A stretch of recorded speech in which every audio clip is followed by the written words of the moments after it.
High বন্ধুরা, আশা করি সবাই ভালো আছো। তোমরা যারা নবম ও দশম শ্রেণীতে পড়তেছো তাদের জন্য সুখবর।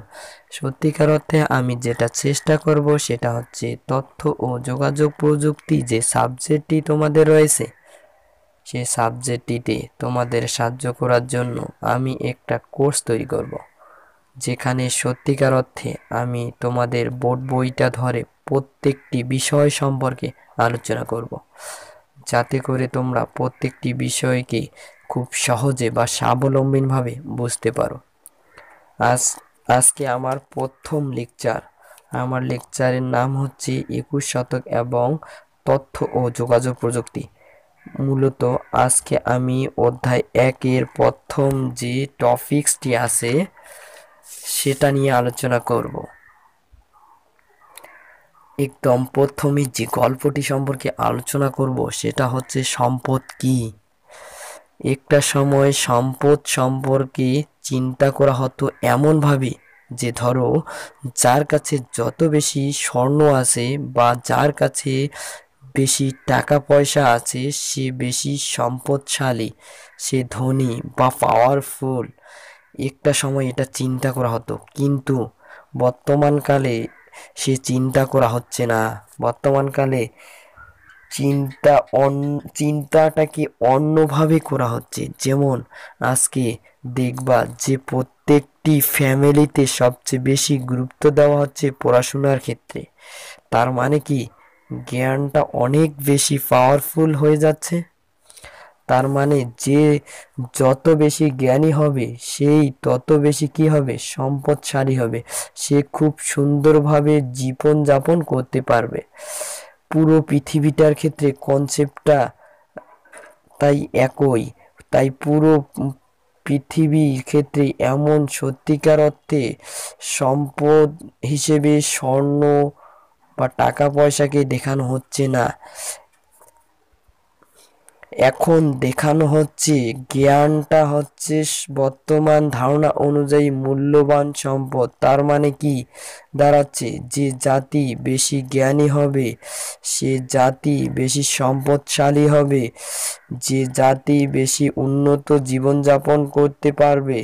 সো যদি আমরা এই কনসেপ্টটা মানি তাহলে সেক্ষেত্রে কিন্তু মানুষ অনেক ইম্পর্টেন্ট। তার মানে মানুষ সবচেয়ে বড় সম্পদ, কারণ মানুষই পৃথিবীর বুকে একমাত্র প্রজাতি যারা কি করতে পারে, জ্ঞান অন্বেষণ করতে পারে, আবার কি করতে পারে, জ্ঞান ধারণ করতে পারে এবং জ্ঞান ব্যবহার করতে পারে। এই জন্য মানুষ পৃথিবীর বুকে সবচেয়ে বেশি বড় সম্পদ, কারণ একমাত্র আমরাই পারি জ্ঞান অন্বেষণ করতে, জ্ঞান ধারণ করতে এবং জ্ঞান ব্যবহার করতে। উদাহরণস্বরূপ বলা যায়, আগে মানুষ আগুন জ্বালাতে পারতো না।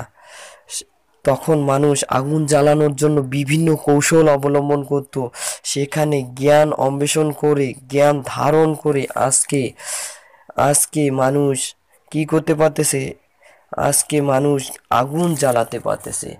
কারণ আমরা জ্ঞান ব্যবহার করে অনেক বেশি শক্তিশালী হয়েছি, অনেক বেশি পাওয়ারফুল হয়েছি। আজকে সমস্ত প্রজাতি আমাদের আন্ডারে উইনজাউন করতেছে। তাই তো, যেহেতু সম্পদের ব্যাখ্যাটা ভিন্ন হয়ে গেল, তাই বলতে পারি নতুন চ্যালেঞ্জ এ বাঁচতে হলে তাহলে সেক্ষেত্রে অবশ্যই আমাদের কি করতে হবে, চ্যালেঞ্জ মোকাবেলা করতে হবে। তাহলে চলো, চ্যালেঞ্জ মোকাবেলা করতে হলে আমাদের কি কি স্টেপ বা পদক্ষেপ বা পদ্ধতি গ্রহণ করলে আমরা জ্ঞান ভিত্তিক সমাজে টিকে থাকতে পারবো।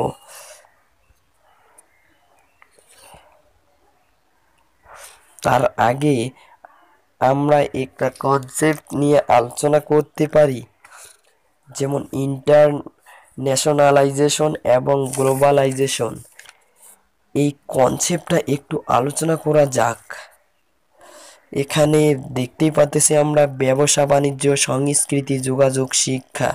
অর্থাৎ ব্যবসা বাণিজ্য বলতে আমরা কি বুঝতেছি? আগের যুগে মানুষ একটা গ্রামের মধ্যেই ব্যবসা করে থাকতো, কিন্তু বর্তমান যুগে মানুষ কি করতে পারতেছে? সারা পৃথিবী, টোটাল ওয়ার্ল্ডে কি করতে পারতেছে? ব্যবসা বাণিজ্য করতে পারতেছে। কারণ আজকে ব্যবসা বাণিজ্যে এক দেশ থেকে আরেক দেশকে সহজেই ব্যবসা করা যাচ্ছে। তারপর আমরা বর্তমানে লক্ষ্য করতে পারতেছি সংস্কৃতির উন্নতি, অর্থাৎ বর্তমান কোন দেশ কি কাজ করতেছে, কেমনভাবে চলতেছে, এগুলো নিয়েই আলোচনা করা হচ্ছে। সংস্কৃতি যেমন অনেক দেশ অনেক উন্নতির দিকে অগ্রসর হচ্ছে, সেটা নিয়েই আলোচনা করা হয় সংস্কৃতিতে। আবার যোগাযোগ, আজকের যুগে আপনারা লক্ষ্য করতে পারবেন যে আজকে আপনি কি ঘরে বসেই যে কোনো জায়গায় যে কোনো ব্যক্তির সাথে যে কোনো সময় যে কোনো স্থানে সহজেই যোগাযোগ করতে পারতেছেন। তার মূল ভিত্তিটা কি? আমাদের গ্লোবালাইজেশন বা ইন্টারন্যাশনালাইজেশন, এটাই কিন্তু এনে দিচ্ছে। যোগাযোগের ফলে আমরা এক দেশ আরেক দেশের সাথে সহজে যোগাযোগ করার ফলে আমাদের কি বৃদ্ধি পাচ্ছে? শিক্ষা ক্ষেত্রে উন্নতি বৃদ্ধি পাচ্ছে। আসলে আমরা ঘরে বসে আজকে শিক্ষা গ্রহণ করতে পারতেছি। এটাই হচ্ছে গ্লোবালাইজেশন। আরেকটা কি? ইন্টারন্যাশনালাইজেশন। এখন গ্লোবালাইজেশন বা ইন্টারন্যাশনালাইজেশন সম্পর্কে ধারণা রাখতে হলে, কনসেপ্ট রাখতে হলে একটা উদাহরণে চলে যাই, ভূগোল। আজকে তোমরা কি করতে পারতেছো? গুগলে কোনো বিষয় সম্পর্কে সার্চ দিলে, যেটাকে আমরা সার্চ ইঞ্জিন বলি, কোনো বিষয় সম্পর্কে সার্চ দিলে সেই বিষয়ে পূর্ণাঙ্গ বা পরিপূর্ণ যে বর্ণনাটা আসতেছে, সেই বর্ণনাটা তুমি সহজেই দেখতে পারতেছো, সহজেই কি করতে পারতেছো? ব্যবহার করতে পারছো। কার ফলে? এই গুগলের ফলে। আজকে এই গুগলের ফলে আমরা সহজেই সেই কনসেপ্টটাকে ধরে রাখতে পারতেছি। তারপরে আসি আমাদের যে আজকের পৃথিবীতে সবচেয়ে জনপ্রিয় সামাজিক যোগাযোগ মাধ্যম, যেটি হচ্ছে আমাদের ফেসবুক। ফেসবুকের ফলে তোমরা কি করতে পারতেছো? একজন আরেকজনের সাহায্যে সহজেই যোগাযোগ করতে পারতেছো, সহজেই কি করতে পারতেছো? যোগাযোগ করতে পারতেছো, তথ্য আদান প্রদান করতে পারতেছো। এর ফলে পুরো পৃথিবীটা কি হয়ে যাচ্ছে? হাতের মুঠোয় চলে আসতেছে। তারপর আবার যেমন আরেকটা লক্ষ্য করতে পারতেছো, ইমেলের ফলে কোনো তথ্য তুমি সহজে একজন আরেকজনের কাছে পাঠাইতে পারো। যেমন আগের যুগে বলতে যাই, একটা চিঠি যদি একজনের কাছ থেকে আরেকজনের কাছে পাঠাইতে যাই, তাহলে কি করতে হচ্ছে? চিঠিটাকে আগে আমাদের পোস্ট অফিসে পাঠাইতে হচ্ছে। পোস্ট অফিস থেকে তারপরেই আমরা কি সেখান থেকে কয়েকদিন পর বা কয়েক ঘন্টা পর সেটা আরেকজনের কাছে পৌঁছাতে পারতেছি। এখন কিন্তু সেটা নেই, এত লং ডিস্টেন্স নেই, এখন সব কিছু ন্যানো হয়ে গেছে। কার ফলে? ইন্টারনেটের ফলে, অর্থাৎ ইন্টারন্যাশনালাইজেশন এবং গ্লোবালাইজেশনের ফলে তুমি চিঠি বা বার্তা সহজে পাঠাইতে পারতেছো, একজন আরেকজনের সাথে সহজেই কি করতে পারতেছে? যোগাযোগ করতে পারছে। যে কোনো বিষয় সম্পর্কে সহজে কি পূর্ণাঙ্গ কনসেপ্ট বা ধারণা পাওয়ানো যাচ্ছে। আবার ব্যবসা বাণিজ্যে উন্নতি প্রসার বৃদ্ধি পাচ্ছে, সংস্কৃতির উন্নতি লক্ষ্য করা যাচ্ছে। যোগাযোগ ক্ষেত্রে অসাধারণ কি হচ্ছে? যোগাযোগ ক্ষেত্রে অসাধারণ পরিবর্তন চলে আসছে। শিক্ষা ক্ষেত্রে আমরা যে কোনো দেশের শিক্ষা সহজেই গ্রহণ করতে পারতেছি। তাই সত্যিকার অর্থে সব মিলে আমরা কি বুঝলাম? পুরো পৃথিবীটা আসছে আমাদের হাতের মুঠোয়। পুরো পৃথিবীটা আসছে কি আমাদের হাতের মুঠোয়।